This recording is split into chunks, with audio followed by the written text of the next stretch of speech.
Konnichiwa. O genki desu ka? Today we should talk about this pen. I reviewed a product from Wancher. Wancher said, do you want to review any of our other products? I was looking at the website, I saw a $2,700 pen and I thought, wonder if they would send me that. But let's build up a relationship first. Today we're going to be talking about this. Well, yeah, I'm holding this the right side up. This pen, but I mean it came in this box, nice box. And this is a special pen, I think, because this is the Shizuku. I hope I don't butcher that. It's an interesting pen because it has a glass nib. And that, I think, makes this review a little bit more special than yet another fountain pen review. So, a very kind thank you to Wancher for sending me this pen. I will cover the parts of the pen, I'll do a writing sample, and I'll tell you what I like about it and what I don't like about it. Let's get started. Okay, so the Wancher Shizuku Glass Nib Earth fountain pen. I first wanted to show you the box, then I'll talk a little bit more about the pen and its specific interesting features. It is a nice wooden box. It comes with a kimono for the pen, which is really quite nice. Look at the detail. It comes with a warranty certificate. It comes with an instruction manual. It comes with this fascinating and cool certificate of authenticity. I'll roll that up. Very, very nice. Sorry about that noise. That was a bit louder than I anticipated it to be. Let's zoom in on the pen. Here we have the pen right next to a Pilot Metropolitan, and you see it's almost exactly the same size. It's not a huge pen. Okay, let's talk a bit about this a little bit. So Shizuku is a picture of a water drop on a surface. It's a glass nib pen. There have been a lot of dip pens, glass dip pens. I have reviewed one many years ago, but this is a fountain pen with a glass nib, so it has an internal ink reservoir. You don't have to dip this to write with it. Glass pens have been used since the Meiji period in Japan, but due to the inability to store ink, they've kind of fell into disuse, and now you can store ink because there's ink inside that pen. Handmade glass nib takes 1 month to make, according to the Wancher website, and the pen body is made of duralumin, which is a metal that is used in aircraft and spacecraft, and it is anodized to get this, what I will say, I find a very cool effect. I liked it in the pictures. I wasn't sure if I would like it in real life. I like it a lot in real life. It's very neat. Okay, parts of the pen. We have the top of the cap, the finial there, same material, kind of cool. Flares out a little bit, notice that, and then it's straight down. We have the pen barrel and then a taper at the end, which I first thought was to post the pen, but it's not. The cap unscrews, and here we have the glass nib. I will be careful not to drop this because of course it is glass, and yes, it is fragile. Be careful when you jam this into a bottle of ink. I once not shattered, but I definitely struck a shard off a glass nib that way. So these nibs have grooves, as you can tell, and in a dip nib they catch ink and the ink slowly runs down, and then you write with it, and you can write for quite a bit. Again, I've done a review of that many years ago, and I'm sure there are dozens of glass dip nib reviews on YouTube.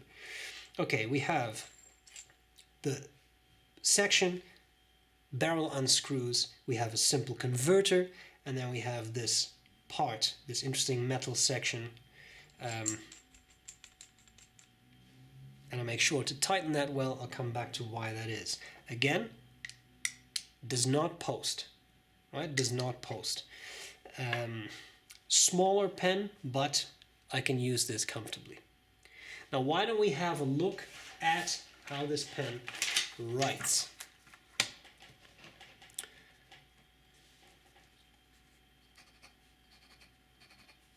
Sorry, it dries out a little bit, but I mean, I was talking, so that's not entirely fair to blame that on the pen, I think. The Shizuku. This is the earth finish. It's a glass nib, and the ink is Mont Blanc Irish green. Don't ask me why I picked that. I don't know why. It just happened. Given the color of this body,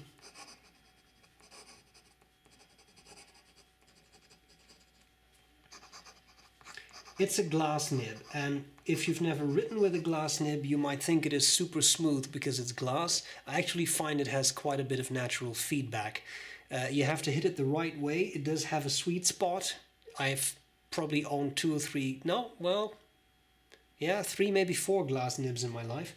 They typically have a sweet spot, and from another angle they can be a bit more feedbacky.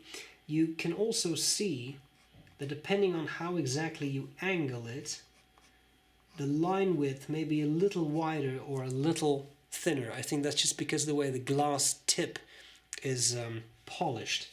Anyway, I got a little distracted, sorry. Fast writing.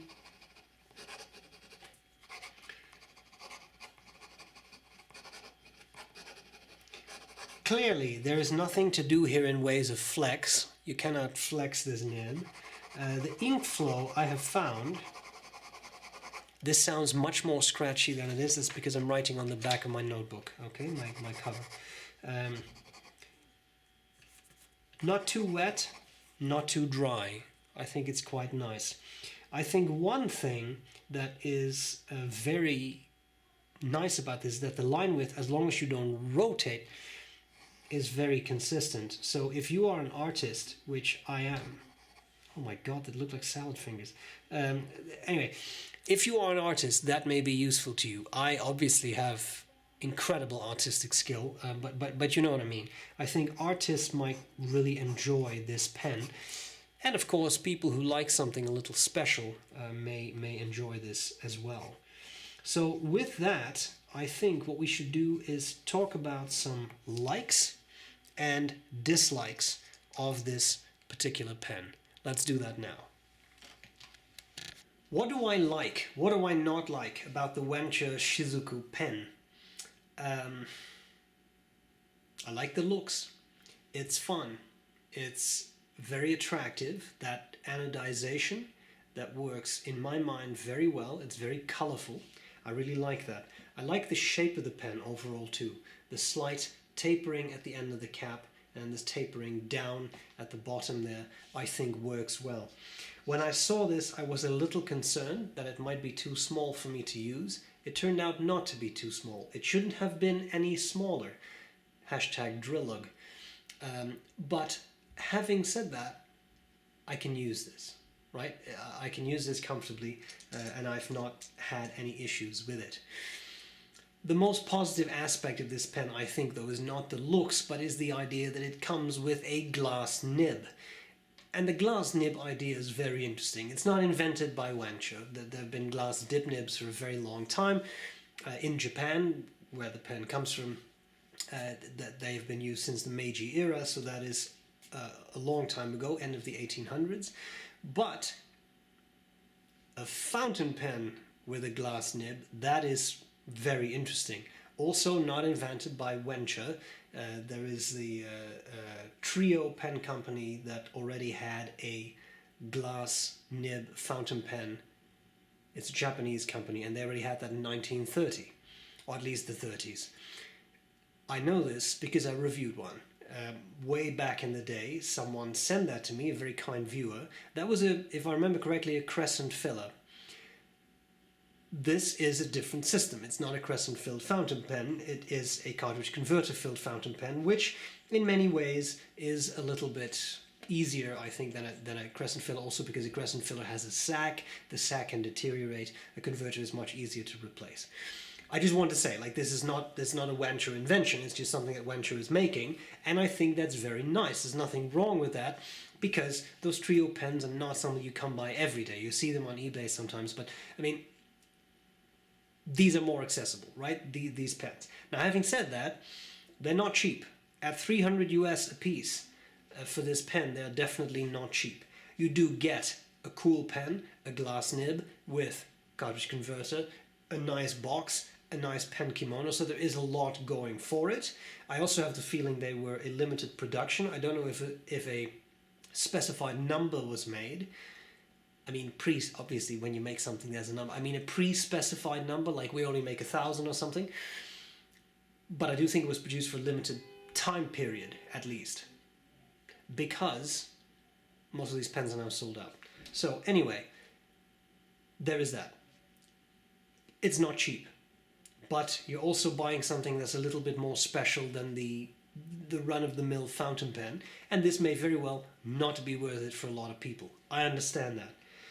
I think if you like something a bit special, or if you, for example, are an artist, I think this could be very interesting to you because it's a very different writing type than you usually would have with a fountain pen. It feels different, and you do get a fairly consistent line width, but by turning the nib a bit, you can get it to be a little bit finer or a little bit broader. If you've ever used a glass dip nib, then you may know exactly what I'm talking about.